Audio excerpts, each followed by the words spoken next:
So we'll go ahead with questions of laws of motion. First question, if a bullet of mass 5 gram, moving with velocity 100 meter per second penetrates a wooden block up to 6 centimeter.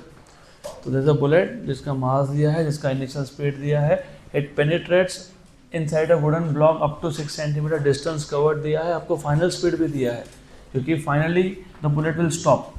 Then the average force imposed by the bullet on the block is average force imposed by the bullet on the block. So as you know and you must know what is force? Mass into acceleration. How do you find out acceleration? आपको देखो क्या क्या parameter दिए V, U, S. Is there any relation that you know which connects V, U, S and A? V square equals to U square plus 2AS. So you have V square minus U square equals to 2AS. So you have A equals to V square minus U square by 2S. Equation number 2. So from 1 and 2, therefore from equation number 1 and 2, we will get F equals to M into V square minus U square by 2S. ये बन गया formula.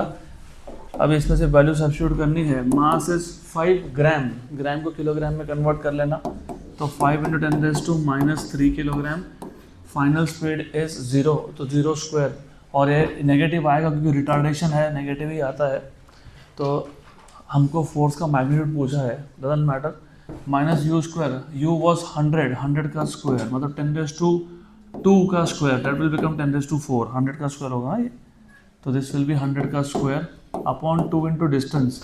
Distance is 6 centimetre, centimetre को metre में convert कर लो तो 10⁻². Good. तो यह आ गया आपका 5 into 10⁻³ upon 12 into 10⁻², this one. और यह आ जाएगा आपका माइनस 10⁻² मतलब 10⁻² का स्क्वायर 10⁻⁴. देखो दिस इज 10⁻³ ये -2, कितना बचा? -1 और ये +4 कितना है? +3. करेक्ट है ना? -3 -2 -1 और ये +4 है तो +3, 10⁻⁻3. तो 5/12 इंटू 10⁻⁻3 मतलब 1000 विथ माइनस साइन. बस इसको सॉल्व करना है, सो सिंपल. कितना? नहीं पता, नहीं पता, पता होना चाहिए. नो, तो इसको ऐसा करेंगे. 12 है ना, 12 को तुम सेक्शन 2 ही लिखो, थोड़ा फास्ट कैलकुलेशन हो जाएगा आपका. ओके. तो 6 इंटू 2, 501 जा 1 जा 500 जा 1 जा 500 जा 250/3 250/3. You know what is 5/3? No, 5/3 नहीं पता. 1.66666 1.6666 इंटू 25 या 250 नहीं पता, कोई बात नहीं. एक काम करो, 250/3 है ना, 250/3. Okay. You know what is 24/3? 8. तो इसको 249/3 मान लो क्योंकि 24/3 पता है तो 240/3 पता है. What is 24/3? तुमने बोला अभी 8, तो व्हाट विल 240/3? 80. तो व्हाट विल बी 249/3? 83 होगा ना. 83 इंटू 5, यू नो 830 का आधा कितना होता है? 415. कितना? 415. तो 415 के आसपास कोई आंसर होना चाहिए. Option number B. तो this is 417 newton. 417 option B. So next question. A rocket has initial mass of 20 into 10⁻³ kilogram, मतलब 20,000 kilogram. If it is to blast off with an initial acceleration of 4 meter per second square, the initial thrust needed is G की value आपको दी हुई है 10 meter per second square. अगर आपने वो theory lecture अच्छे से देखे हैं तो मैंने उस लेक्चर में ऐसा बोला है कि for any object going up, what is the net force? What is force M into A? Any object going up, net force is m into g plus a. and going down is g minus a. So it is rocket will go up ki down? Up. So what will be the thrust? mg plus a. देखो ये फ़ायदा होता है अगर तुम theory cover करके आते हो और रिवीजन लेक्चर देख के आते हो तो स्ट्रेट फॉरवर्ड क्वेश्चन सॉल्व हो जाएंगे, otherwise you waste your time. 20 into 10⁻³ G की वैल्यू 10 और इसकी वैल्यू ए की value 4 and then you have G action due to gravity. Okay, so this is 14 into 2 28 to 280. तो 280 into 10⁻³ will become 28 into 10⁻⁴. Done, खत्म. Option number B.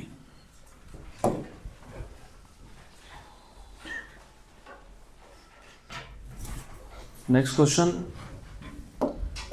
The average force necessary to stop a bullet of mass 20 gram moving with a speed of 250 meter per second as it penetrates into the wood for a distance of 12 centimeter is.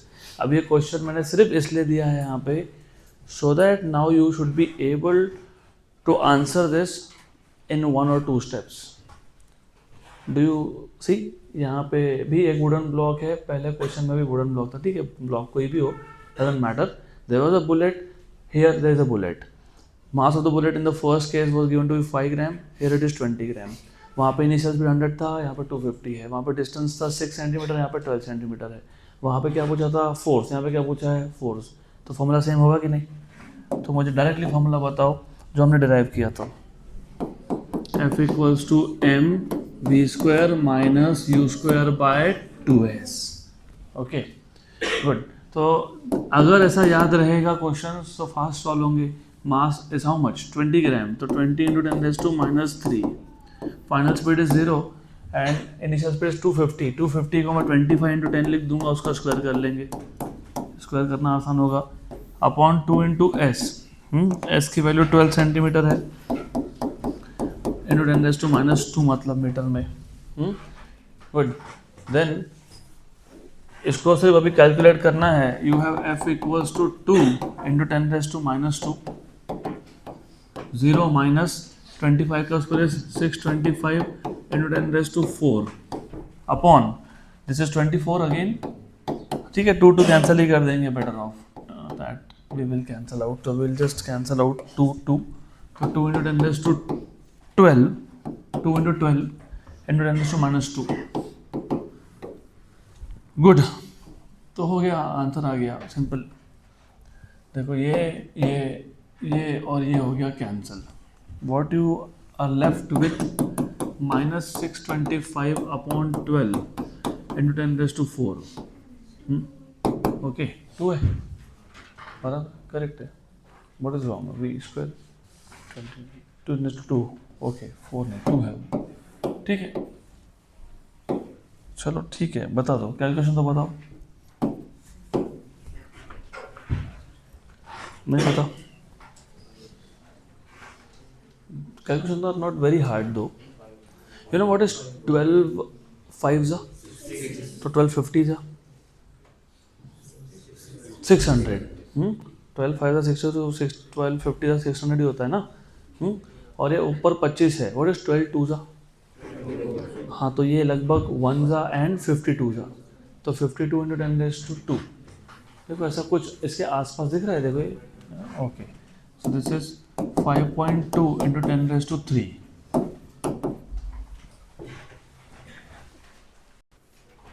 Next question. Question number 4th. A block of mass m is placed on a smooth wedge. Important है. A block of mass m is placed on a smooth wedge. When you say smooth there is no friction. और wedge पता होना चाहिए. पता है wedge का मतलब inclined surface, उसको wedge बोलते हैं. तो जब surface ने with respect to horizontal कुछ angle बनाया होगा that is called as wedge. तो इस wedge shape plane पे एक block है जिसका mass m है और inclination angle theta है. So block of mass m is placed on a smooth wedge of inclination theta. The whole system is accelerated horizontally so that the block does not slip on the wedge. Very good. The force exerted by the wedge on the block will be PYQ of JEE Mains. Important type of question. तो अच्छे से ध्यान देना. This is important. हमारे पास एक wedge है. And what I am expecting from you is that since you have completed watching theory lectures, most of you, तो I expect कि आपको कम से कम ये पता होगा कि जब वेज पे एक ब्लॉक रखते हो तो ब्लॉक का जो वेट होता है उसके कंपोनेंट्स कौन से आते हैं, कम से कम that is expected from you. तो for example let us first this is theta and as you know that weight is vertically downwards, तो ये हो गया mg, this is mg. Good. Then ये एक्सपेक्टेड है कि आप मुझे इसके कंपोनेंट्स बताओगे. कौन से components? mg sine and mg cos. Okay, तो पहले तो मैं यहाँ पे एक नॉर्मल ड्रॉ कर लूँगा. नॉर्मल क्यों ड्रॉ करते हैं? क्योंकि नॉर्मल रिएक्शन हमेशा सरफेस को नॉर्मल ही होता है. तो ये आ गया आपका नॉर्मल रिएक्शन, इसको n बोल दो या फिर r बोल दो, whatever you want to call. Then you must know, अगर दो लाइंस में एंगल थीटा है तो इन दोनों को परपेंडिकुलर लाइंस में भी एंगल थीटा होता है. देखो ये लाइन और ये लाइन, एंगल कितना है? थीटा. अगर इस लाइन को मैं एक्सटेंड करता हूँ तो ये इसको परपेंडिकुलर हो गया, और ये तो वैसे भी इस सरफेस को परपेंडिकुलर है, तो इन दोनों में भी एंगल कितना आएगा? Theta. So this angle is theta. If this is theta, this is mg cos theta, क्योंकि एडजेसेंट कंपोनेंट हमेशा cos होता है. देन यहाँ पे है mg sin थीटा. अब क्योंकि स्मूथ सरफेस है, मतलब there is no friction, there is no opposition to the motion, तो mg sin थीटा की वजह से ये ब्लॉक नीचे आने लगेगा, it will start moving down. But हमने क्या किया, हमने इस पूरे सिस्टम को, मतलब वेज और ब्लॉक को, एक हॉरिजॉन्टल डायरेक्शन में एक्सेशन दे दिया. उस एक्सेशन को कुछ भी नाम दे सकते हो आप, if you want to call it as B, call it as B, doesn't matter. तो हम लोगों ने क्या किया, इस पूरे सिस्टम को एक हॉरिजॉन्टल डायरेक्शन में एक्सेशन दे दिया. लेट अस से b इज द एक्सेलरेशन. अब रिमेंबर, आपने भी एक्सपीरियंस किया होगा और करते रहोगे, जब आप गाड़ी में जा रहे हो, गाड़ी ने अगर सडनली ब्रेक मारा तो you feel a push. Which direction? Forward, right? When the vehicle suddenly accelerates you feel a push in backward direction, क्योंकि तुमको किसी ने धक्का तो दिया नहीं था. तो how are you feeling a push? Pseudo force. क्योंकि जब भी एक ऑब्जेक्ट एक एक्सेलरेटेड फ्रेम ऑफ रेफरेंस में होता है तो उस पर एक सूडो फोर्स एक्ट होता है. तो अभी ये ऑब्जेक्ट है इज लाइक यू, ये wedge is like a bus. So this object is sitting inside a bus and bus suddenly accelerates forward, तो the object will feel push backwards. तो pseudo force का डायरेक्शन निकालते आना चाहिए. तो ये आ गया pseudo force ma. Unless you are able to do this, question solve नहीं होगा आपका. तो सूडो फोर्स फाइंड करते आना चाहिए. तो ये सूडो फोर्स आ गया. अब एक काम करेंगे, इसके भी दो कंपोनेंट्स हो जाएंगे. मैं एक तो ये लाइन एक्सटेंड कर लेता हूँ यहाँ पे, और एक यहाँ पे. तो there will be two components of this pseudo force. Okay, एक ये कंपोनेंट होगा, एक ये होगा. अभी वो कौन सा कंपोनेंट होगा बताता हूँ. अच्छा, by the way pseudo force will be mb not ma, क्योंकि b वाज द एक्सेलरेशन, तो mb mass into acceleration will be force. Acceleration का नाम b दिया तो फोर्स mb हो जाएगा. गुड. देन अब वापस से वही स्टोरी है. If this angle is theta, this is theta, why corresponding. मतलब कि फिर ये एंगल तो इधर है, वो उधर साइड में, ऐसा कुछ नहीं है. तुम ना इसको, इस लाइन को यहाँ पे दिखा दो ऐसा, ओके, और एक लाइन यहाँ पे ड्रॉ कर दो ऐसा. अब बताओ ये थीटा थीटा है कि नहीं? हाँ, तो वो ऊपर का एंगल थीटा ही बनने वाला है. और भी तरीके हैं उसको बताने के, but sufficient enough to know कि वो भी थीटा ही बनेगा. तो this is theta. Now if this is theta, ये हो जाएगा mb cos थीटा, और ये आ जाएगा mb sin थीटा. गुड. हमको क्या पूछा था? हमको पूछा था force exerted by the wedge on the block. You are sitting on a bench, तुम बेंच पे फोर्स लगा रहे हो, तुम्हारा वेट, एक्शन. बेंच तुम पे क्या फोर्स लगा रहा है? रिएक्शन, बराबर. तो तुम ब्लॉक हो, तुम वेज पे हो, तो ब्लॉक तुम हो, वेज मतलब बेंच है, तो वेज मतलब बेंच तुम पे क्या फोर्स लगा रहा है? Normal reaction. यहाँ पे ब्लॉक किस पे है? वेज पे. तो वेज ब्लॉक पे क्या लगा रहा है? वापस नॉर्मल रिएक्शन पूछा है, सीधा नहीं पूछा नॉर्मल रिएक्शन बताओ. तो force exerted by the wedge on the block, मतलब क्या पूछा है? Normal reaction. ओके. और देखो ऐसा है कि mg sin थीटा की वजह से ये नीचे आने वाला था, लेकिन क्योंकि हमने पूरे सिस्टम को एक्सीलरेट कर दिया तो सूडो फोर्स हो गया, सूडो फोर्स की वजह से एक कंपोनेंट ऊपर आ गया, इस कंपोनेंट ने इसको बैलेंस कर दिया। तो अभी ऑब्जेक्ट मूव होगा क्या? नहीं। तो पहले ये बैलेंस हो गया, तो बैलेंस हुआ M B cos equals to M ji sine. तो एम एम कैंसल, यहाँ से तुमको मिल जाएगा बी कॉस थीटा, तो B equals to G sine theta by cos theta which is G tan theta. इसको याद रखना, काम में आएगा तो देख लेंगे। नॉर्मल रिएक्शन को किसने किसने मिलके बैलेंस किया? M b sine and m g cos. तो normal reaction is equal to m b sine plus m g cos. Good. तो n equal to m b, but what is b? G sine theta by cos theta. हाँ, tan मतलब g sine by cos ही, तो sine theta plus m g cos theta. Okay, क्या common निकलेगा दोनों में से? एम जी कॉमन निकला। ओके, यहाँ पे आ गया sine square, okay, upon cos. अभी हम लोग यहाँ पे तो कॉस है, अभी हम लोग इसको क्रॉस मल्टीप्लाई कर लेंगे। तो you have m ji sine square theta plus cos square theta upon cos theta. ये हो गया 1, तो क्या बचा?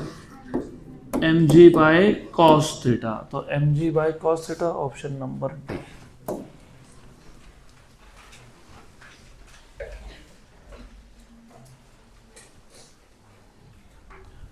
Next question, the adjacent figure is a part of horizontally stretched net. तो ये एक नेट है, I hope all of you know what is a net. तो इसको हॉरिजॉन्टली स्ट्रेच कर दिया। सेक्शन ए बी, तो पहले तो सेक्शन ए बी ये देख लो अच्छे से। Section A B is stretched with a force of 10 newton. यहाँ पे 10 न्यूटन का फोर्स है। The tension in section B C and B F are. तो बी सी और बी एफ इस सेक्शन में आपको टेंशन पूछा है। ये क्वेश्चन सॉल्व करने के लिए तुमको वेक्टर्स का नॉलेज ही सफिशिएंट है। तो वेक्टर्स में अगर आपको याद होगा, we have seen something called as Lami's theorem, याद है क्या? तो लामीज थ्योरम में हमारे पास 3 कॉन्करेंट कोप्लेनर फोर्सेस होने चाहिए। कॉन्करेंट मतलब दे शुड स्टार्ट और and at the same point, and coplanar मतलब इसका मतलब कि तीनों के तीनों forces should be in the same plane. Okay, तो अगर ऐसा हो तो लामीज थ्योरम मैंने आपको बताया था, नहीं याद होगा तो अभी यहाँ पे ध्यान दो। तो you have, this is one force, then you have another force, then you have another force. These 3 forces are starting from the same point. Then ये A पॉइंट बोल दिया आपको, ये B है, मैं इसको कुछ नाम दे देता हूँ P, some name P, force को नाम है, no, this is force P. Then ये F पॉइंट है, इसको बोलता हूँ Q. Then ये C पॉइंट है, इसको बोलता हूँ R. गुड, पक्का। यहाँ पे एंगल्स तुमको दिए हुए हैं, this is 120 given to you, this is 120 given to you, और ये जो फोर्स है P, इसकी वैल्यू बताई हुई है आपको 10 न्यूटन, 10 न्यूटन बताया हुआ है। ओके, अब इसको हटा देते हैं यहाँ से। This is what you have overall. Okay, this is what you get. अब अगर लामीज थ्योरम याद होगा तो बहुत अच्छी बात है। Do you remember Lami's theorem? याद है? P upon sine of angle opposite to P। अब देखो, ये 120, ये 120, पूरा एंगल कितना बनता है? 360। तो 120 120 गया, 240 गया, तो ये भी कितना बचा? 120। This is also 120। गुड, तो P upon sine 120 equals to Q upon sine 120 equals to R upon sine 120। तो साइन 120 क्या हो जाएगा? कैंसल। इसका मतलब इस केस में P और Q और R की वैल्यू क्या है? सेम है। P की वैल्यू, P मतलब कौन था? AB। Q मतलब कौन है? BF। और R मतलब कौन है? BC। इसकी वैल्यू कितनी है? 10। तो सारे वैल्यूज 10 है यहाँ पे, तो सॉल्व करना ही नहीं है कुछ, ऑल 10 10 10 10 एंड 10, ऑप्शन सी। अगला question, question number 6। A body of mass 8 kg is moved with a force F equals to 3x Newton. सबसे पहले while reading the question you have to be very careful. Force is 3x Newton. मतलब force is not constant, this is a variable force. और variable force में work done directly निकलता नहीं है। तो अच्छे से पहले देख लेना, वो एक्स पे डिपेंड करता है, पोजीशन डिपेंडेंट फोर्स है वो, where x is the distance covered, initial position is x equal to 2 and final position is x equal to 10। The initial speed, तो मोशन जब स्टार्ट हुआ था तो स्पीड था 0 meter per second, the final speed is, very good question. तो बताओ कैसे solve करेंगे।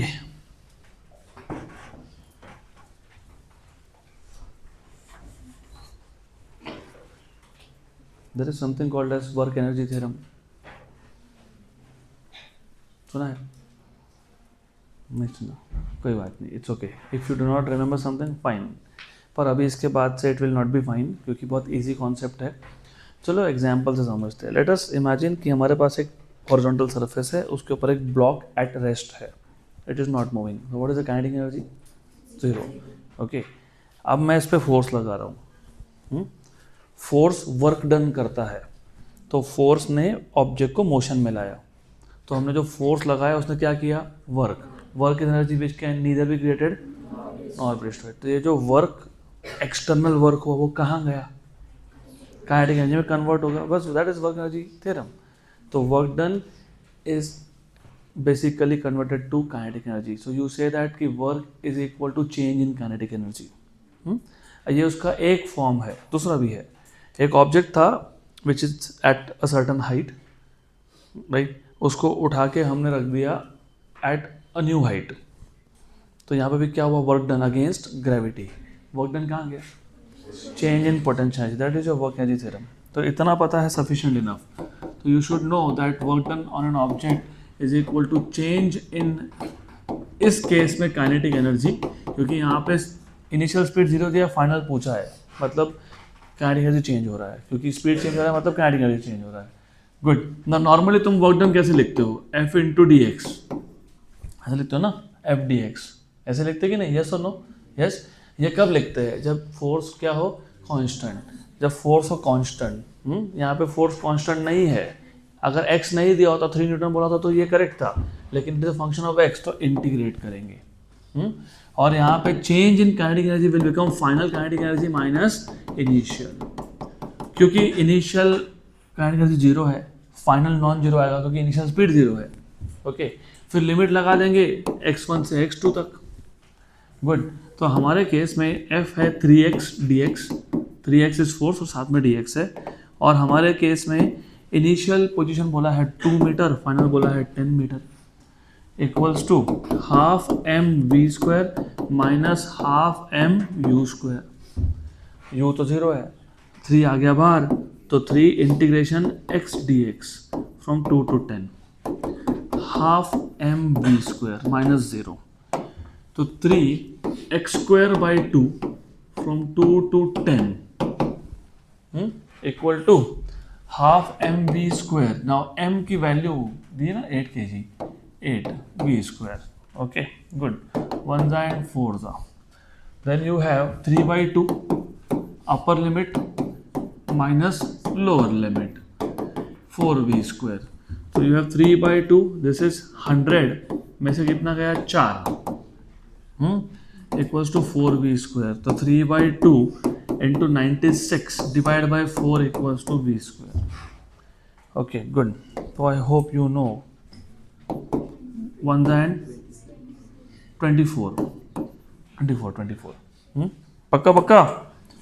1 and 12, what is 12 is 36, तो v square is 36, तो what is the value of v? 6, तो 6 metre per second. Option number A. Next question, question number 7, a gardener waters the plants by a pipe of diameter 1 mm. The water comes out at a rate of 10 centimeter cube per second. The reactionary force exerted on the hand of the gardener is, NEET का PYQ है ये। It's a good question. तुमको पहले तो question समझने में थोड़ा time लग जाएगा कि क्या बोल रहे हैं और क्या पैरामीटर दिया है। Reactionary force, have you ever done gardening? ठीक है, अपने घर का गाड़ी तो धोया होगा। तो you take a pipe and pipe से पानी बाहर आ रहा है, राइट, और तुमने उसको पाइप को हाथ पे पकड़ के रखा है, तो एक्शन रिएक्शन एक्ट होता है. अगर तुम पाइप को नहीं पकड़ोगे तो it will not stay horizontal because water coming out is like action. Okay, तो रिएक्शनरी फोर्स लगता है हाथ पे. तो हमको एक्शन रिएक्शन अब पता है इक्वल एंड अपोजिट होता है. तो सिर्फ क्या फाइंड करना है? Action. Instead of finding reaction find out action. Action मतलब फोर्स, फोर्स मतलब m/a. अब प्रॉब्लम ये है कि हमारे पास दो चीज़ें दी है, डायमीटर से रेडियस मिल जाएगा और आपको दिया हुआ है समथिंग सेंटीमीटर क्यूब पर सेकेंड. अगर समझ में नहीं आया ना कि क्या बोला है, सेंटीमीटर क्यूब मतलब वॉल्यूम और सेकेंड मतलब टाइम, तो वॉल्यूम अपॉन टाइम दिया है. तो first of all don't worry if you do not know the formulas, कोई फर्क नहीं पड़ता, हम डिराइव कर लेंगे. वॉल्यूम अपॉन टाइम ये दिया हुआ है 10 सेंटीमीटर क्यूब पर सेकेंड. पहले तो मैं इसको ऐसा सिस्टम में कन्वर्ट कर लेता हूँ.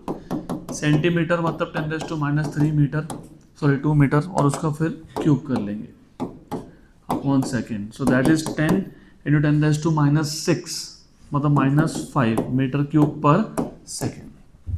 आ गया. साथ में दिया डायामीटर, डायामीटर से मिल जाएगा रेडियस. तो डायामीटर तुमको दिया हुआ है कितना? 1 mm. इससे मिल जाएगा रेडियस 0.5 mm मतलब 5 × 10⁻⁴. वहाँ से मिल जाएगा एरिया. तो एरिया मिल सकता है, याद रखना. लगेगा तो देखेंगे. तो now we start with the basic formula of force, that is mass into acceleration. अब इससे तो काम होगा नहीं, ना मेरे पास मास की वैल्यू है ना मेरे पास एक्सेलरेशन की वैल्यू है. I have something radius and then volume upon time. अब how do you bring volume if mass is given to you? Density is mass upon volume, तो mass is volume into density. तो this becomes volume, ये capital V volume है, into density, and acceleration is V/T. Acceleration is V/T, हाँ कि ना? हाँ, okay. Acceleration is V/T, velocity upon time. Very good. अब देखो V, कैपिटल V वो स्मॉल v, ये वॉल्यूम है वो स्पीड है. तो वॉल्यूम अपॉन टाइम तो दिया है हमको. And what is coming out? Water. You know what is density of water? 1000. तो वो पता होना चाहिए. Do you know speed? No, you don't know speed. तो स्पीड पता नहीं है, मतलब मुझे स्पीड भी चलेगा नहीं इक्वेशन में. तो स्पीड की जगह पे हमको वापस क्या लाना पड़ेगा? V/T. अब वो कैसे लाएंगे वो तुमको सोचना है. It's not difficult. नो, कोई बात नहीं. यू कैन थिंक डायमेंशनली, क्योंकि एरिया मिल सकता है, इसलिए क्वेश्चन में क्या दिया है क्या मिल सकता है सब ध्यान होना चाहिए. नो, कोई बात नहीं, ठीक है. यू नो दैट, मैं डायग्राम से समझा देता हूँ, तो डायग्राम से थोड़ा और अच्छे से समझ में आ जाएगा आपको. The stream of water which is coming out, तो जब पानी पाइप से बाहर आएगा तो ऐसा आएगा कुछ. इनिशियल तो ऐसा आएगा, फिर it will change its trajectory, it will go down. ठीक है. Anyways, do you see this is like a cylinder? Yes. तो what is volume of cylinder? What is volume of cylinder? हाँ, एरिया इनटू लेंथ. इतना भी पता हो तो sufficient हो जाएगा. Area into length, something to do with length, याद रखना आप. डायमेंशनली सोचोगे, वॉल्यूम मतलब meter cube upon time, right? बराबर. This is meter cube by time. Dimensionally, meter cube by second. Can I write this as meter per second into meter square? लिख सकते हैं ना ऐसा? हाँ कि ना? हाँ. तो volume by time will become, what is meter per second? Speed. What is meter square? Area. बराबर. अभी तुमको थोड़ा याद दिलाता हूँ, chapter number 2, mechanical properties of fluids. इसको तुम वॉल्यूम फ्लक्स बोलते हो, और इक्वेशन ऑफ कंटिन्यूटी होता है ये. Volume by time equals to AV. वो याद होता तो काम हो गया था. यहाँ पे हमको V मिल जाएगा यहाँ से. तो what is small v? 1/a capital V/T. Equation number 2. क्योंकि स्पीड पता नहीं था तो हमने इक्वेशन ऑफ कंटिन्यूटी लगा दिया. This is equation of continuity, volume flux बोलते हैं इसको. Chapter number 2, mechanical properties of fluids, देखा था हमने फ्लूइड मैकेनिक्स में. नहीं याद है कोई बात नहीं, रिवाइज कर लो. From 1 and 2, from 1 and 2 you have force equals to volume, और ये टाइम पहले से था उधर, तो ये टाइम डेंसिटी, और ये speed. What is speed? 1/area 1 by area volume by time, तो you have volume by time का स्क्वायर, तो वॉल्यूम बाय टाइम का स्क्वायर रो बाय ए बन गया फॉर्मूला। अब इसमें हमको वॉल्यूम बाय टाइम पता है, एरिया हम लोग पाई आर स्क्वायर से फाइंड कर लेंगे। तो वॉल्यूम बाय टाइम कितना दिया, वॉल्यूम बाय टाइम 10⁻⁵, तो वॉल्यूम बाय टाइम इज 10⁻⁵ का स्क्वायर, और ये वॉल्यूम बाय टाइम है। Okay, then you have rho is density of water which is 10⁻3, then you have area is pi r square, तो 10⁻10 और +3 कितना आया -7, pi what is the value of radius given to you 5 × 10⁻⁴, उसका square 5 × 10⁻⁴ का square. Good, तो 1 by pi की value बाद में देख लेंगे, 10⁻⁷ अपॉन पाई, 5 स्क्वायर कितना 25 इंटू कितना 10⁻⁸, ऊपर जाके +8, तो यू हैव 10⁻1, सिर्फ 10⁻1 बचेगा, मतलब 10 बचेगा अपॉन 25 पाई।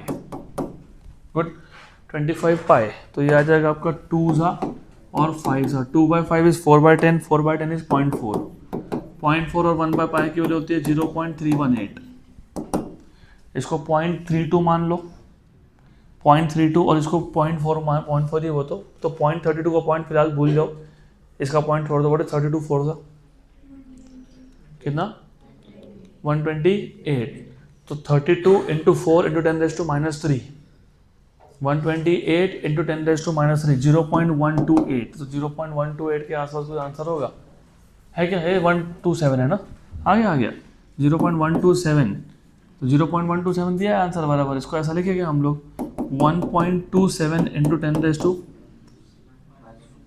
10⁻2 की -1, -1, पक्का श्योर गड़बड़ तो नहीं कर रहे ना? देखो ऑप्शन नंबर डी है, डायरेक्ट 0.127 है, तो why are you trying to adjust decimals itself, तो 0.127 option number D.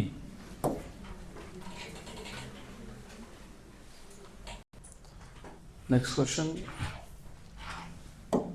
a 100-gram iron ball having velocity 10 meter per second collides with the wall at an angle 30 degree and rebounds with the same angle. If the period of contact between the ball and the wall is 0.1 second, then the force experienced by the wall is. Good question and I'll give you a trick also, तो थोड़ा सा अच्छे से ध्यान देना। अभी पहले मैं full fledged solution बता देता हूँ आपको, and later I'll give you a trick. So let's say this is a wall. अभी wall तुम vertical लो horizontal लो कोई फर्क नहीं पड़ता है, doesn't matter if you're taking vertical wall horizontal wall. Then let's say ये नॉर्मल है eight the point of incidence, यहाँ पे ऐसा बॉल आया, यहाँ से रीबाउंड मतलब बाउंस होके वापस गया, और जिस एंगल से आया था उसी एंगल पे वापस गया, जिस स्पीड से आया था उसी स्पीड से वापस गया, ऐसा क्लियरली बोला है। A 100-gram iron ball having velocity 10 meter per second collides with the wall at an angle 30 degree. सिर्फ अच्छे से क्वेश्चन पढ़ लेना, एंगल विद द वॉल दिया है, नॉट विद द नॉर्मल, क्योंकि यहाँ गड़बड़ हो जाएगी। एंगल विद द वॉल दिया हुआ है, this is the angle given to you, if this is 30 this will become 60, this is 60, this is 30। Question अच्छे से पढ़ना, नहीं तो आंसर उल्टे आ जाएंगे आपके। And rebound with the same angle इसलिए ये 30 तो ये भी 30, ये 60 ये भी 60। गुड, आगे बोला है, if the period of contact between the ball and the wall is 0.1 second, then the force experienced by the wall is. Okay good, तो इन दिस केस अगर मैं मान लेता हूँ कि ये है आपका speed v, velocity, initial velocity. अब इनिशियल वेलोसिटी के दो कंपोनेंट कर लेंगे हम लोग, टू कंपोनेंट्स, एक होगा हॉरिजॉन्टल कंपोनेंट, एक होगा वर्टिकल। तो एक कंपोनेंट जाएगा यहाँ पे और एक होगा यहाँ पे। पहले तुमको पूरा ही मेथड बता रहा हूँ, but later on you have to learn tricks. या तो 30 वाला एंगल यूज़ कर लो, 60 तुम्हारी मर्जी है, वो इट्स अप टू यू। तो मैं ऐसा करता हूँ ना, मैं इस एंगल को थीटा बोल देता हूँ, theta. If this is theta, this is also theta, why alternate. अगर ये थीटा है तो ये जो तुम्हारा इनिशियल वेलोसिटी का y कंपोनेंट है यू वाई, इनिशियल वेलोसिटी का y component u y, this u y will be v cos theta which is v cos 60 और v की वैल्यू कितनी दी हुई है 10 बोला है 10, cos 60 कितना होता है 1/2, तो 10/2 इज 5 और ये आ जाएगा तुम्हारा ux विच विल बी, और जल्दी बताओ, हाँ तो ux is v sin 60, v की वैल्यू 10, व्हाट इज sin 60 √3/2, तो कितना आ गया 5√3। अब यहाँ से तुम पहले इनिशियल वेलोसिटी वेक्टर बना लो। इनिशियल वेलोसिटी वेक्टर फॉर्म में जब लिखोगे तो दो कंपोनेंट होते हैं ना, क्या लिखते हो ux i cap plus uy j cap, ऐसे लिखते हैं ना हम लोग, बराबर। मोबाइल फोन अंदर जाना चाहिए बैग में अंदर, और हमेशा अंदर, good. But remember x component positive आएगा because it is pointing towards the positive direction of x axis and y component will be negative, तो y विल बी नेगेटिव, तो यहाँ पे ये नेगेटिव आना चाहिए, you can not put positive here, it should be negative. तो there are components देख लेना where they are directed, accordingly sign लगाना पड़ता है। तो you have u bar equals to ux 5√3 i cap minus 5 j cap, ये बन गया इनिशियल वेलोसिटी। अब मैं वेलोसिटीज क्यों निकाल रहा हूँ, तुमको पूछा तो force, what is the formula of force, ma या फिर dp/dt, तो dp/dt, what is dp, change in momentum, what is change in momentum, mass into change in velocity, तो वेलोसिटी का चेंज चाहिए तो फाइनल माइनस इनिशियल करना पड़ेगा ना, हाँ तो पहले हमने इनिशियल निकाल लिया। ऐसा तुमको एग्जाम में कुछ भी नहीं करना पड़ेगा, मैं तुमको ट्रिक देता हूँ, ओरली क्वेश्चन सॉल्व होता है, but of course you have to know this, all the tricks you must know. जितनी स्पीड से आया उतनी स्पीड से गया, स्पीड सेम है, वेलोसिटी सेम नहीं है क्योंकि डायरेक्शन चेंज हो रहा है। ये जो वेलोसिटी है ना, इसके भी दो कंपोनेंट होंगे, एक होगा वर्टिकल, एक होगा हॉरिजॉन्टल। और देखो ये कंपोनेंट्स कैसे समझ में आते हैं, ये कौन से क्वाड्रेंट में पॉइंट कर रहा था, फोर्थ में, तो फोर्थ में x पॉजिटिव y नेगेटिव, ये कौन से क्वाड्रेंट में पॉइंट कर रहा है, फर्स्ट, सेकंड कहाँ से, this is first quadrant, first second third fourth, लेकिन ये पॉइंट कर रहा है फोर्थ में, पॉइंट डायरेक्शन देखो, ऐसा होता ना तो बोलता मैं सेकंड क्वाड्रेंट है, गुड, दिस इज फर्स्ट, दोनों पॉजिटिव आएंगे।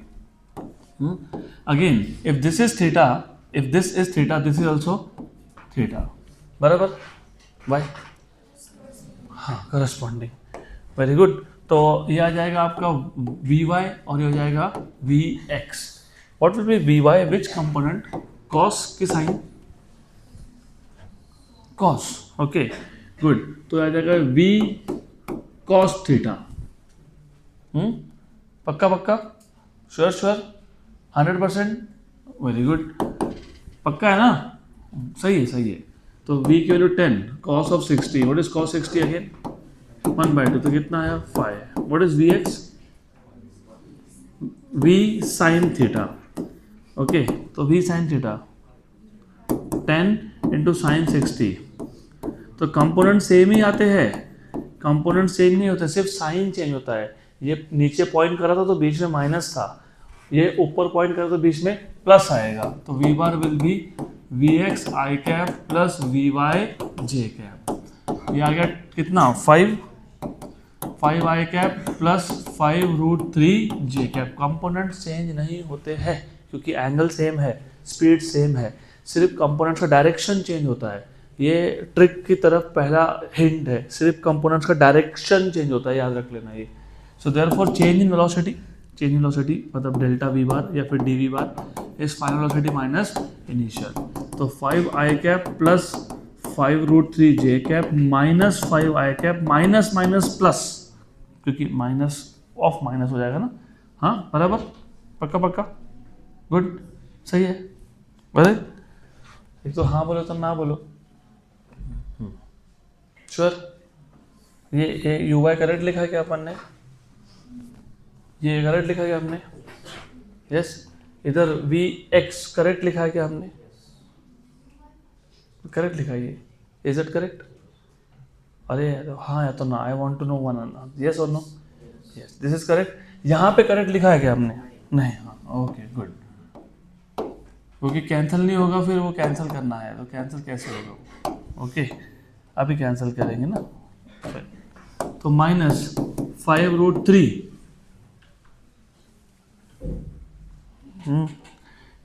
कंफ्यूजन ही कंफ्यूजन है। अब सॉल्यूशन थोड़ा इधर देखो, अगर यही हम लोगों ने करेक्ट करना है तो वी बार पहले करेक्ट करो ना। What is v bar? 5√3 i cap plus 5j cap. What is u bar? जल्दी जल्दी जल्दी, what is u bar? 5√3 i cap minus है ना, minus of minus plus 5j cap. हो गया पक्का? ये क्या हो गया? कैंसिल। वो क्या आ गया? 10j cap. तो हमको स्केलर फॉर्म में पूछा था। Okay good. अब देखो ऐसा है, डेल्टा वी, जो डेल्टा वी बार है, इसका मैग्नीट्यूड कितना आएगा? सिर्फ 10। क्या आएगा? 10। What is force? dp by dt, dp by dt। What is dp पता है आपको? mdv। आप बोलोगे ये कहाँ से आ गया? What is momentum? Mass into velocity. Mass constant होता है कि नहीं? हाँ, तो mdv by dt। What is मास का वैल्यू गिवन टू यू? दिया होगा ना कुछ मास दिया होगा, कितने? 100 ग्राम। 100 ग्राम मतलब 100 into 10⁻³ kilogram. What is the value of dv you have obtained? 10। और टाइम ऑफ कांटेक्ट दिया है तुमको 0.1, दिया ना 0.1, टाइम ऑफ कांटेक्ट इज 0.1। 0.1 मतलब 10⁻⁻1 ही होता है वो। गुड। तो देखो अभी ये कितना है?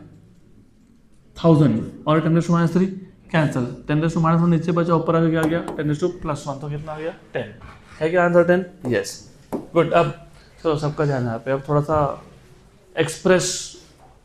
एक्सप्लेनेशन होगा। I will not do all this. अच्छे से ध्यान दो, सबका ध्यान यहाँ पे, कुछ नहीं करना है सब। Do not do anything like this. फटाफट से ध्यान दो। Trick. What are they asking you? Force. What is force? dp by dt, which is basically mdv by dt। Yes और नो? हाँ कि ना? हाँ। मास पता है? हाँ। dt पता है? हाँ। क्या नहीं पता? dv को फाइंड करना। dv कैसे फाइंड करोगे? ध्यान देना आप। पूरा का पूरा इमेजिन करो, keep everything in your mind. सिर्फ आपको कंपोनेंट्स इमेजिन करने हैं। कंपोनेंट्स इमेजिन करोगे तो आंसर डायरेक्ट आ जाएगा। Okay, so this is the wall जहाँ पे एक object like a ball incident हुआ। This is the point of incidence. Ball आया ऐसा और गया ऐसा। तो थोड़ा सा ध्यान दो, कंपोनेंट्स पे ध्यान दो। अगर वो आया ऐसा दिस वे, तो इसके दो कंपोनेंट होंगे। दो कंपोनेंट होंगे, एक्स एंड वाई। गुड। तुमसे रिलेटेड चीज़ है ये, ध्यान देना। एक कंपोनेंट यहाँ पे, एक कंपोनेंट यहाँ पे, और गया यहाँ पे। ओके, यहाँ गया तो एक कंपोनेंट ये और एक कंपोनेंट ये, क्योंकि ये फर्स्ट क्वाड्रेंट है, पॉजिटिव पॉजिटिव। ये फोर्थ क्वाड्रेंट में पॉइंट कर रहा है, पॉजिटिव एंड नेगेटिव। जितनी स्पीड से आया उतनी स्पीड से गया, जितनी स्पीड से आया उतनी स्पीड से गया। ओके, तो ध्यान देना, जितनी स्पीड से आया उतनी स्पीड से गया। Very good. और याद रखो, अच्छे से याद रखो, कंपोनेंट्स की वैल्यू नहीं चेंज होती, कंपोनेंट्स का डायरेक्शन चेंज होता है। तो ये आपका था ux, ये है vx, और vx और ux है सेम मैग्नीट्यूड वाइज। ये है आपका uy, ये है आपका vy, और magnitude wise they are same. हाँ कि ना? गुड। मैग्नीट्यूड वाइज सेम है तो मुझे बताओ कौन चेंज हुआ ही नहीं? ux vx, डायरेक्शन भी सेम, मैग्नीट्यूड भी सेम। तो जो चेंज हुआ नहीं उसमें चेंज कितना? 0। मैं 2 साल से बोल रहा हूँ, पढ़ो पढ़ो पढ़ो पढ़ो, तो पढ़ते हो नहीं। What is change in you? 0। Correct. मैं 2 साल से बोल रहा हूँ, ध्यान दो ध्यान दो ध्यान दो, ध्यान देते हो क्लास में? नहीं। What is change in you? 0। तो जिसमें चेंज नहीं हुआ उसमें चेंज क्या है? 0। तो जब x कंपोनेंट चेंज नहीं हुआ, फालतू टाइम पास करो मत, उसको छोड़ दो। चेंज कौन हुआ? y component. चेंज सिर्फ क्या हुआ? डायरेक्शन। और मैंने आपको बहुत बार बताया कि जब वेक्टर 180 से घूम जाए ना, 180 से, तो change is twice the initial value, twice the initial value. ये वैल्यू और ये वैल्यू सेम थी, सिर्फ डायरेक्शन क्या हो गया? चेंज नहीं हुआ, अपोजिट हुआ। क्या हुआ? अपोजिट। अपोजिट मतलब 180 से। तो what is the change in velocity? 2 times of the initial value. What is the initial value of velocity? What is the initial value of velocity? कितना है? 10। तो 2 into 10 that is 20। dv मिल गया? हो गया? Very good. तो ये आ गया आपका F equal to mass is 100 gram, इसको किलोग्राम में कन्वर्ट कर दिया। dv क्या आया तुम्हारा? 20। और ये कितना था, ये कितना था 0.1, मतलब कितना 10⁻⁻1। पक्का पक्का, श्योर श्योर, आंसर देख लेना, अपना आंसर क्या आया 10। अच्छा इसलिए बोल रहा हूँ अच्छे से ध्यान दो, नहीं तो फिर गए गए गए गए। तो अब मुझे बताओ, ये हो गया आपका 100,000, ये कैंसिल, 2/10⁻⁻1, तो आंसर कितना आना चाहिए 20। कितना आना चाहिए 20, अपना कितना आया 10। Find out the mistake. This small mistake, very small mistake. नहीं कोई बात नहीं, मैं बताता हूँ मिस्टेक कहाँ है, वो मैं जानबूझ के कर रहा हूँ, तुम एग्जाम में मत करना। ये एंगल क्या है थीटा, ये एंगल क्या है थीटा, तो ये जो यू वाई है इसमें कौन सा कंपोनेंट लगेगा, कॉस। फाइनली ये क्या आएगा कॉस, क्या आएगा ये कॉस। तो तुमने जो यहाँ पे लिखा ना ऐसा, क्या लिखा तुमने 2v, वो नहीं चलता है, कौन सा कंपोनेंट, कौन सा कंपोनेंट चेंज हुआ, y, y में क्या था cos, तो साथ में क्या लगाएंगे cos, क्या लगाएंगे cos, तो साइन कंपोनेंट चेंज नहीं हुआ इसलिए वो कैंसिल हो गया। चेंज कौन हुआ cos, चेंज कौन हुआ cos, और एंगल कितने से घूमा 180, तो चेंज कितना हुआ 2v cos, कितना हुआ 2v cos, तो 2 इंटू वी की वैल्यू कितनी 10, और एंगल कितना दिया था 60, 30 था वॉल के साथ, 60 था नॉर्मल के साथ, बराबर। व्हाट इज cos 60, 1/2 1/2 कैंसिल, तो ये वैल्यू कितनी आ गई 10, तो यहाँ पे मैंने क्या लिखना चाहिए 10, तो आंसर क्या आएगा 10। ओके पक्का पक्का। अब नहीं, क्वेश्चन तो खत्म हो गया, लेकिन अब मैं तुमको एक अल्टरनेट टाइप का एग्जांपल देता हूँ, and I want answer directly, no pen paper allowed. Let us say this is a wall, vertical wall, let us draw a normal here at the point of incidence. यहाँ पे normal draw कर दिया, यहाँ से ऐसा एक object आया और यहाँ पे गया, गुड। अब थोड़ा अच्छे से सुन के समझ के आंसर देना, डायरेक्टली मत कुछ भी बोल देना। ये इनिशियल वेलोसिटी ऐसा है क्योंकि it is pointing in the 4th quadrant, this is final velocity, और this will have 2 components, it is pointing in the 3rd quadrant, okay। now I'll say ये जो एंगल है, ये एंगल थीटा है, ये एंगल क्या है थीटा है, ये वाला एंगल थीटा है, नॉट दिस वन, ये एंगल थीटा है, ये एंगल थीटा है, वेरी गुड। तो पहले तो मुझे बताओ इनिशियल वेलोसिटी के जो कंपोनेंट्स हैं, if this is theta this will be theta, ये कंपोनेंट कौन सा हुआ cos, तो ये क्या हो गया v cos, और ये क्या हो गया v sin, ये थीटा तो ये भी क्या है थीटा, तो ये क्या है v cos क्योंकि स्पीड सेम है, और ये क्या है v sin, बराबर। तो पहले तो मुझे बता दो कि यहाँ पे कौन चेंज नहीं हुआ, कौन चेंज नहीं हुआ v cos, तो जब मैं चेंज लिखूंगा तो v cos क्या हो जाएगा कैंसल, कौन चेंज हुआ v sin, कितने से हुआ 180, तो what is change in speed 2v sin theta, तो what is force, what is force m dv by dt, बराबर पक्का ना, गुड। तो m व्हाट इज dv 2, तो 2mv sin theta upon dt, हो गया आंसर। ट्रिक समझ में आया, तो अगली बार से ये पूरा सॉल्यूशन करने की ज़रूरत नहीं है, अभी तो तुम लिख लो, लेकिन you have to use just the trick. Now before we move head to the next question, अभी इसमें एक वेरिएशन आता है। अब तो तुमको फोर्स पूछ लिया, बहुत बार इम्पल्स पूछ लेते हैं, what is impulse force into time, तो for that you do a very simple thing, यहाँ पे यू हैव एफ, करेक्ट, तो आपको अगर इम्पल्स पूछा होगा ना, you just shift dt over here, f dt is impulse, तो ये आ गया आपका इम्पल्स का फॉर्मूला डायरेक्टली, और इम्पल्स ही होता है चेंज इन मोमेंटम, तो कई बार आपको चेंज इन मोमेंटम इम्पल्स ऐसे वर्ड यूज़ कर लेते हैं, तो उस केस में तो स्ट्रेट फॉरवर्ड है, dt से डिवाइड नहीं करना है, बाकी सब कुछ सेम है, the whole process is same. Next question, a bullet is fired from a gun, the force on the bullet is given by F equal to 600 minus 2 into 10⁵ देखो force is a function of time, ये variable force है तो integration वगैरह करने पड़ेंगे यहाँ पे. Where F is in Newton, T is in second, the force on the bullet becomes zero as soon as it leaves the barrel. What is the average impulse imparted to the bullet? If you have seen guns like rifle होता है जैसे, उसमें एक barrel होता है, तो bullet fire करने के बाद first of all it has to go through that barrel and then it goes out. तो जब तक बुलेट बैरल में है तब तक उस पर एक रिटार्डिंग फोर्स लग रहा है and that force is given by this particular function F equals to 600 minus 2 into 10⁵ good. जैसे ही बाहर निकला फोर्स क्या हो गया, जीरो. आपको पूछा एवरेज इम्पल्स, और मैंने बोला आपको अभी अभी जब फोर्स फंक्शन ऑफ टाइम हो तो डायरेक्टली सॉल्व नहीं होता, यू हैव टू इंटीग्रेट. तो इम्पल्स अभी मैंने बताया व्हाट इज इम्पल्स, FDT, लेकिन इस केस में इंटीग्रेशन होगा. क्यों? क्योंकि force is changing with time. इसको वेरिएबल फोर्स बोलते हैं. Force can change with time, force can change with position. तो ये F ऑफ T है, force is a function of time. Good. तो फोर्स की वैल्यू इनिशियल से लेके फाइनल, तो impulse equals to initial value of force, initial value of force. कैसे find करोगे,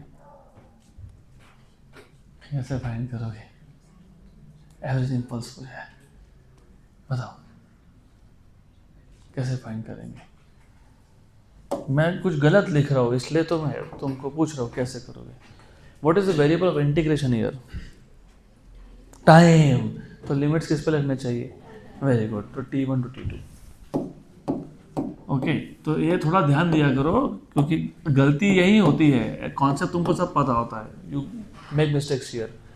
जीरो टाइम जब बुलेट जस्ट फायर हुआ और टाइम इज T जब वो बाहर निकला. गुड. ओके, तो FDT. and how do you find out this T?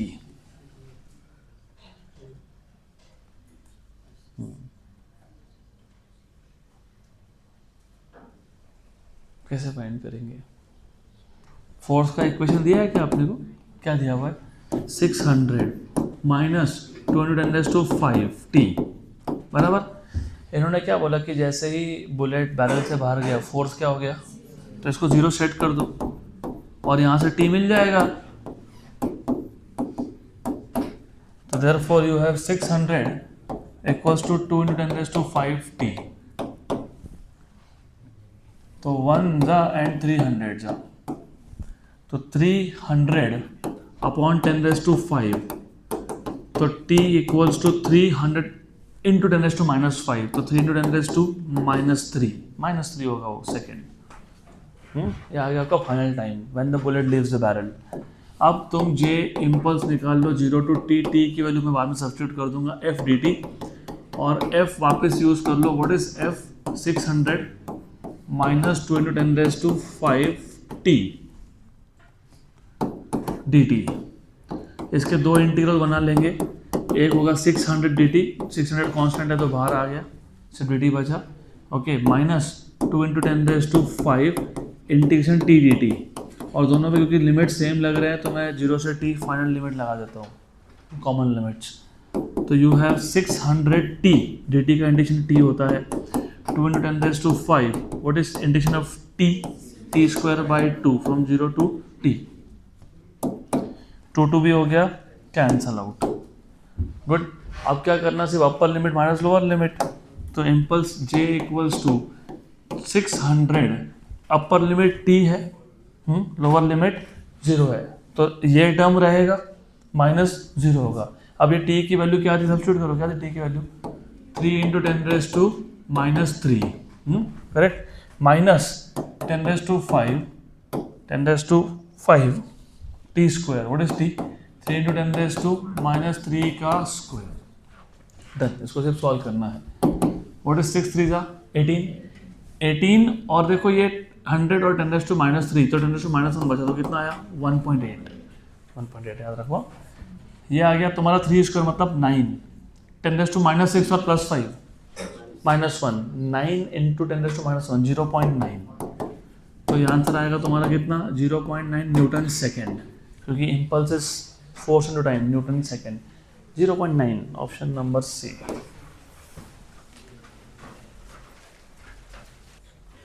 Next question, 3 equal weights A, B and C of mass 2 kg each are hanging on a string passing over a fixed frictionless pulley as shown in figure.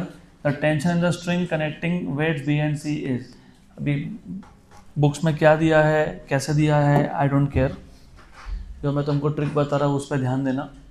वैसे trick से solve करोगे तो answer आपका कम steps में आएगा, बहुत ही कम steps में आएगा, नहीं तो फिर करते रहो। तो हम टाइम वेस्ट नहीं करेंगे। तो एक ट्रिक बना के देता हूँ, ध्यान दो अच्छे से। आपको बोला है कि ये सिस्टम में पहले तो पुली है, फ्रिक्शनलेस है, मतलब फ्रिक्शन कहीं भी इन्वॉल्व नहीं है, 3 वेट्स है, तीनों का मास सेम है, बी और सी के बीच में जो स्ट्रिंग है, बी और सी के बीच में जो स्ट्रिंग है उसमें आपको टेंशन फाइंड करना है, तो यहाँ पर टेंशन फाइंड करना है। Good, okay. अब सबसे पहले ऑफ कोर्स क्योंकि ये 2 है, ये 2 + 2 4 है, तो सिस्टम कहाँ जा रहा है, नीचे जा रहा है, याद रखना। और इसको मैं बोलता हूँ एंड पॉइंट मेथड, क्योंकि वो मैंने बनाया तो मैंने नाम दे दिया एंड पॉइंट। एंड पॉइंट मतलब बेसिकली ऐसा पॉइंट ढूंढो कि उसके ऊपर अभी तुमको नीचे उसके कोई ऑब्जेक्ट ना दिखे। यहाँ पे देखो, यहाँ पे ऐसा ऊपर वायर जाएगा, इधर और ऑब्जेक्ट है, दिस इज एंड, यहाँ पे बस एंड हो गया, इसके नीचे कुछ और नहीं है, एंड पॉइंट मेथड। तो सी नीचे जा रहा है कि नहीं, मैंने आपको बोला था कि anything going down what is force, what is force, mg - a, तो tension is force, tension is force, तो mg - a। Good, you know m2, क्योंकि c नीचे जा रहा है, हम c पे वो लगा रहे हैं, तो mg - a। तो मुझे सॉल्व करना है, तो मुझे क्या फाइंड करना चाहिए, a, क्योंकि m is 2, g की वैल्यू 10 ले लेंगे। a कैसे फाइंड करेंगे, a फाइंड करने के लिए भी एक मेथड है, नेट फोर्स अपॉन टोटल मास। नेट फोर्स, अब एक बात बताओ, यहाँ पे 2 + 2 4, what is total force downwards, 4g, क्योंकि mg होता है ना, और यहाँ पे 2 है, ये अपोज कर रहा है, ये 4g सिस्टम को नीचे लेके जा रहा है, ये 4g, और ये 2g क्या कर रहा है, अपोज, तो what is net force, 2g। तो नेट फोर्स, अभी आपके लिए मैं फॉर्मूला लिख के देता हूँ, नहीं तो डायरेक्ट क्वेश्चन सॉल्व होते हैं, you don't have to even write anything. तो देखो ऐसा है, mass of B plus mass of C into g, this is driving force जो सिस्टम को नीचे लेके जाएगा, minus mass of A into g is the opposing force upon total mass, MA plus MB plus MC। I don't like writing down equations, लेकिन सिर्फ आपको बताने के लिए मैं लिख रहा हूँ, अब तक तो क्वेश्चन खत्म हो जाता। तो ये है 2 और 2 4 में से 2 गया, तो 2 + 2g - 2g अपॉन 2 + 2 + 2। मैं तुमको शॉर्टकट भी बताऊंगा इसका, तो ध्यान देना अच्छे से। तो ये आ गया a = 2, ऊपर आया 2g, नीचे आया 6, तो क्या आया g/3। तो देयरफॉर टेंशन m, और चाहिए तो लिख दो mc, क्योंकि तुम c पे लगा रहे हो ये, okay, mc g - a, g - g/3, ये आया 2, what is this, 2g/3, correct. तो ये आ गया 4g/3, मतलब 40/3, what is 40/3, 13 point something something something, तो 13 point something something something, option number B. Good, अब चलो ध्यान दो, यहाँ पे कुछ करने की ज़रूरत नहीं थी। टेंशन हमको कौन से स्ट्रिंग में पूछा है, between B and C, C is going down, तो टेंशन जो आएगा वो आएगा mg - a, m की वैल्यू 2, g - a। ए कैसे फाइंड करोगे, net force upon total mass, 4g - 2g, कितना आया 2g, upon total mass is 6, तो 2g/6, g/3, तो force tension was 2g - a, 2g - g/3, 2g/3, तो 2 × 2g/3, 4g/3, 40/3, 13। खत्म। Next question, question number 11. 2 masses of 4 kg and 5 kg are connected by a string passing through a frictionless pulley and are kept on a frictionless table. So there is no friction involved anywhere, as shown in figure. Excitation of mass 5 kg is. अगर तुमको पुली का trick समझ में आ गया तो कुछ भी नहीं है आपके लिए, it is too simple. Acceleration कैसे फाइंड करते हैं, net force upon total mass. चलो यहीं पे देख लेते हैं। नेट फोर्स यहाँ पे ड्राइविंग फोर्स 5G है, इसको बैलेंस करने के दूसरी साइड कोई फोर्स ही नहीं है।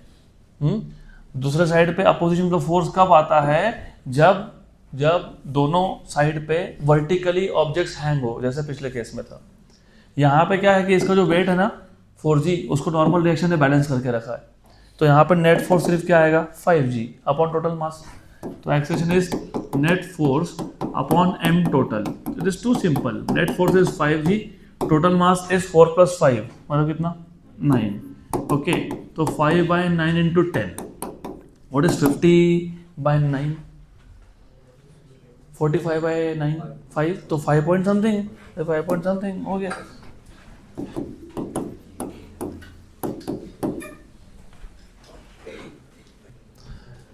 अगला क्वेश्चन ध्यान दो, अभी यहाँ पे इसका एक शॉर्टकट ट्रिक बनाएंगे, चलो ध्यान दो। यहाँ पे 3 blocks A, B and C weighing 1, 8 and 27, तो टोटल एडिशन 36 हो गया total mass. Respectively are connected as shown in the figure. एक रस्सी यहाँ पे, एक रस्सी यहाँ पे, और यहाँ पे एक पुलिंग फोर्स है। This is a string, this is a string, this is pulling force T3। Okay, are connected as shown in the figure with inextensible string and are moving on a smooth surface. T3 is equal to 36, ये 36 है T3। Okay, पूछा गया है आपको, पहले देख लो क्या पूछा है, क्या पूछा है, T2 पूछा है। सबसे पहले एज अ ट्रिक, और एज अ ट्रिक ही याद रखना है इसको।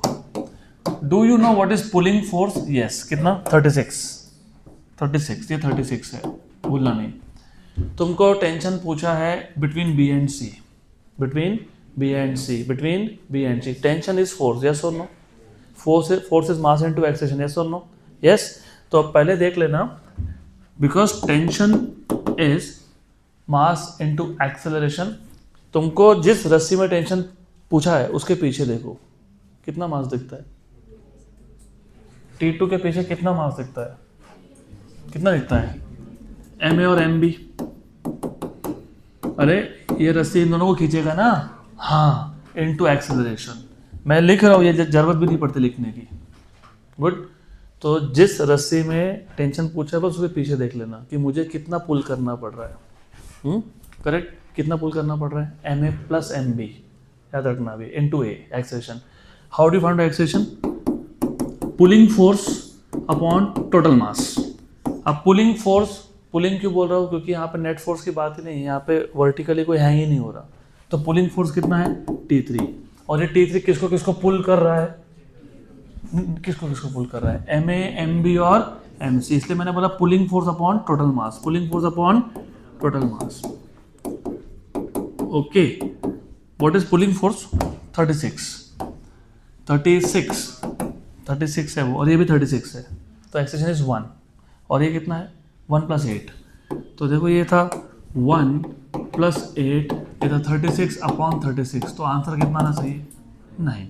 9 होगा ना आंसर, ऑप्शन नंबर बी। मैं वापस बता रहा हूँ, ध्यान दो। कौन से स्ट्रिंग में तुमको टेंशन पूछा है? T2, मतलब B और C के बीच में। What is tension force? What is force mass into acceleration? कितना मास पुल कर रहा है? MA + MB, that is 1 + 8, 9। Acceleration के लिए जो पुलिंग फोर्स है, ड्राइविंग फोर्स है, क्योंकि ये पूरे सिस्टम को पुल कर रहा है।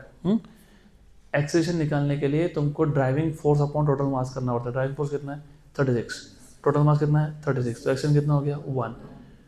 तो T2 क्या आएगा? 9 × 1। T1 क्या आएगा? T1 देखो, T1 will be MA into A। सिर्फ एक कोई पुल कर रहा है, 1 × 1, that will be 1। Done.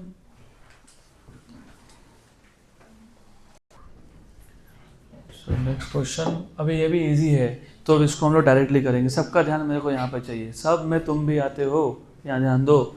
2 bodies of mass 3 kg and 4 kg are suspended at the ends of massless string। String के एक एंड पे 3, एक एंड पे 4 kg, पासिंग और फ्रिक्शनलेस पुली है, उसके ऊपर से रस्सी डाल दी, एक साइड पे 3, एक साइड पे 4।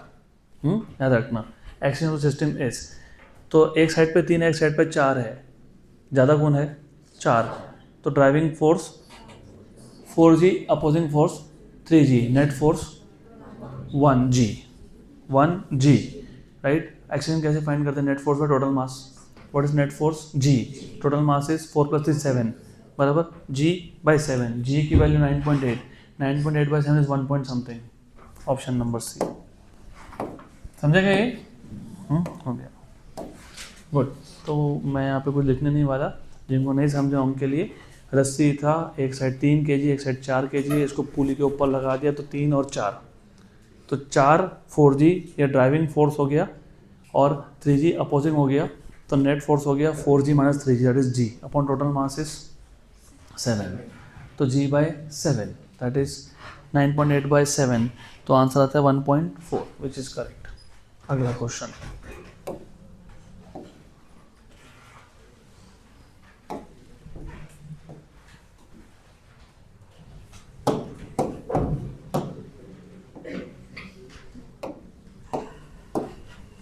अब ये भी वैसा ही है, it is too simple again. 3 solids of masses, मतलब 3 सॉलिड ब्लॉक्स की बात चल रही है, of masses m1 m2 m3 are connected with weightless string in succession m1 m2 m3 succession में, m1 m2 में एक रस्सी होगी, m2 m3 में दूसरी होगी, right, and are placed on a frictionless table. If the mass m3 is dragged with a force T, the tension between m2 and m3 is, ये question और ये क्वेश्चन सेम है। तो देखो क्या है, एक मास है m1, फिर मास है m2, फिर मास है m3। m1 m2 में टेंशन T1 और यहाँ पे टेंशन T2, और m3 को जो पुल कर रहा है वो है T। गुड। आपको पूछा है tension in the string between m2 and m3, m3 और m2 इसके बीच में, तो इस रस्सी के पीछे कितना मास है, m1 है और m2 है, तो ये जो रस्सी है वो किसको किसको पुल कर रहा है, m1 and m2। What is tension, force is mass into acceleration, what is mass, m1 plus m2, what is acceleration, pulling force, what is pulling force, T upon total mass m1 plus m2 plus m3, तो your answer will be m1 plus m2 into T upon m1 plus m2 into m3 plus m3, option number C. पक्का पक्का, good good. तो simple question are simple.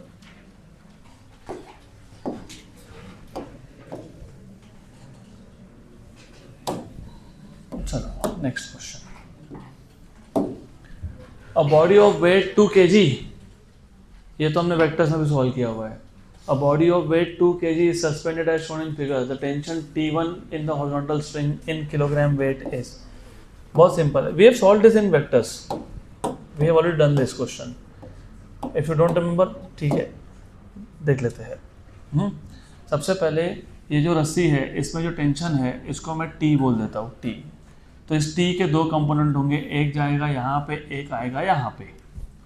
इसमें जो tension है इसको T नाम दे दिया, ये 30 है तो ये भी 30 है, अल्टरनेट एंगल, तो ये क्या हो गया T cos, और ये क्या हो गया T sin।